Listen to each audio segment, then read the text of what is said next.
en los tiempos oscuros de la Edad Media, cuando el poder se medía en espadas y la lealtad se ponía a prueba en el campo de batalla, emergió la figura de un caballero que viviría entre la historia y la leyenda. Un guerrero forjado en la frontera, entre la fe cristiana y el Islam, entre la obediencia y el orgullo. Su nombre era Rodrigo Díaz de Vivar, pero el mundo lo conocería por un título que se repetiría durante siglos: el Cid Campeador. Esta es la historia de un hombre que desafió a reyes, fue amado por sus soldados, temido por sus enemigos y venerado por generaciones. Esta es la historia del Cid. Nacido hacia el año 1043 en la pequeña aldea de Vivar, al norte de la ciudad de Burgos, Rodrigo fue hijo de Diego Laínez, un caballero infanzón, miembro de la pequeña nobleza castellana.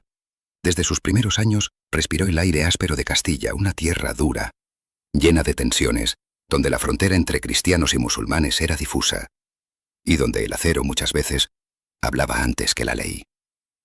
Vivar era un lugar pequeño, pero en su interior se gestaba una vocación más grande que su tamaño, la de un guerrero.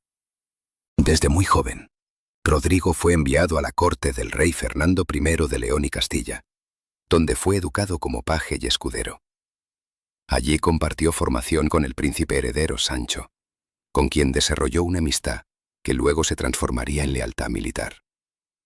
Aprendió no solo a montar y manejar la espada, sino también a leer, escribir y comprender las leyes de la guerra, el honor y el poder. Era un joven educado para la nobleza, pero con alma de soldado. A la muerte de Fernando en el año 1065, su reino fue dividido entre sus hijos. Sancho II recibió Castilla, Alfonso VI, León, García, Galicia, Urraca, Zamora y Elvira, Toro. Esta repartición del territorio pronto degeneró en una lucha fratricida. Sancho, respaldado por Rodrigo, inició una campaña para reunificar el reino bajo su corona. Rodrigo, aún joven, demostró su valor en múltiples batallas, destacándose por su liderazgo, su frialdad táctica y su indiscutible valor personal.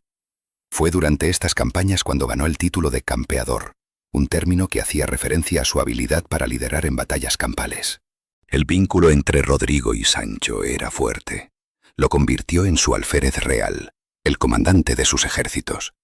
Juntos sometieron a García de Galicia y luego avanzaron contra León. Pero el obstáculo final era la ciudad de Zamora, defendida por la propia hermana de Sancho, la infanta Urraca. En 1072, mientras Sancho sitiaba Zamora, fue asesinado por un traidor dentro de la ciudad. Con su muerte, el equilibrio político cambió de forma drástica. El trono pasó entonces a Alfonso VI, quien había sido desterrado por su hermano, y que ahora regresaba para reclamar el poder. Rodrigo, cuyo señor había muerto, se encontraba en una situación incómoda. Para ganarse la confianza del nuevo rey, le exigió un juramento, que jurara públicamente no haber tenido nada que ver con el asesinato de Sancho. La leyenda cuenta que Rodrigo le impuso este juramento en la iglesia de Santa Gadea de Burgos, con una solemnidad que incomodó al monarca. Aquel acto marcó el inicio de una relación tensa, llena de suspicacias, entre Rodrigo y Alfonso. Durante los años siguientes, Rodrigo sirvió al nuevo rey, luchando contra los musulmanes en campañas al sur.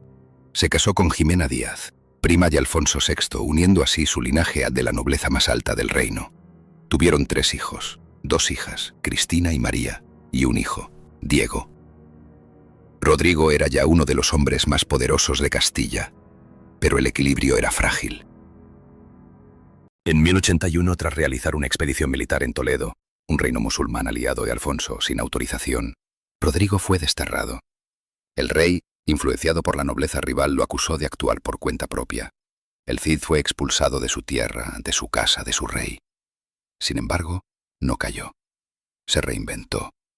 Durante su destierro, Rodrigo ofreció sus servicios a los reyes musulmanes de la península. Sirvió al rey Al-Muqtadir de Zaragoza y luego a su hijo Al-Mu'tamin, con quienes combatió tanto a cristianos como a musulmanes enemigos del Taifa. Su lealtad ya no era religiosa ni territorial, era al honor y a quienes supieran reconocer su valor. Durante este tiempo, el apodo de Cid, del árabe Sidi, señor, empezó a tomar fuerza. El Cid, el señor de la guerra, el caballero sin patria. Mientras tanto, Alfonso VI lidiaba con una amenaza creciente. Los almorávides, un grupo de fanáticos religiosos que había llegado desde el norte de África con la intención de unificar al-Ándalus y frenar el avance cristiano. En 1086, Alfonso fue derrotado en la batalla de Sagrajas, una catástrofe para los reinos cristianos. El rey, derrotado y debilitado, aceptó una reconciliación con Rodrigo. El Cid regresó brevemente al servicio del rey. Pero el vínculo estaba roto. La desconfianza persistía. Cid entonces siguió su propio camino. En 1092 puso su mirada en Valencia, una ciudad rica y estratégica, controlada por un señor musulmán. Durante casi 2 años dirigió un asedio implacable. Finalmente, en 1094, la ciudad cayó en sus manos. Rodrigo se proclamó señor de Valencia, gobernando de forma autónoma, como un príncipe cristiano en tierras musulmanas. En Valencia, Rodrigo demostró no solo ser un guerrero, sino también un hábil administrador. Permitió la convivencia de cristianos, musulmanes y judíos, mantuvo el orden y organizó la defensa frente a las incursiones almorávides. Su corte fue un lugar multicultural, donde convivían tradiciones diversas, bajo la autoridad del Cid. Durante 5 años defendió la ciudad con uñas y dientes. Enfrentó con éxito varios ataques almorávides. Su reputación como invencible se consolidó. Su espada, Tizona, se convirtió en símbolo de su leyenda. Su caballo, Babieca, en emblema de su poder. Pero el tiempo no perdona ni a los más grandes. El 10 de julio de 1099, Rodrigo Díaz de Vivar murió en Valencia.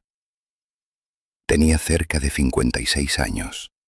La noticia conmocionó a sus tropas, a sus enemigos y a toda la península. La amenaza almorávide no tardó en regresar. Según la leyenda, para mantener la moral y sembrar el terror en el enemigo, su viuda, Jimena, mandó que el cuerpo del Cid fuera vestido con su armadura, montado en Babieca y llevado al frente de sus tropas. Al ver al Cid avanzar, erguido sobre su caballo, los almorávides huyeron, convencidos de que aún vivía. Fue su última victoria. Tiempo después, Jimena abandonó Valencia.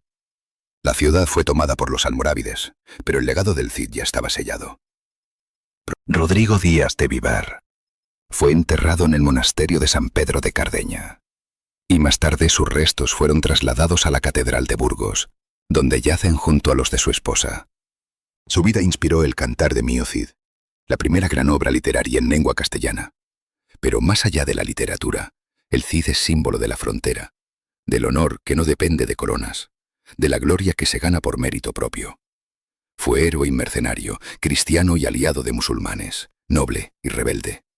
Encarnó todas las contradicciones de su época, y por eso su figura sigue viva. Porque mientras exista la idea de un hombre que lucha por su nombre, por su honor y por su palabra, el Cid cabalgará una vez más,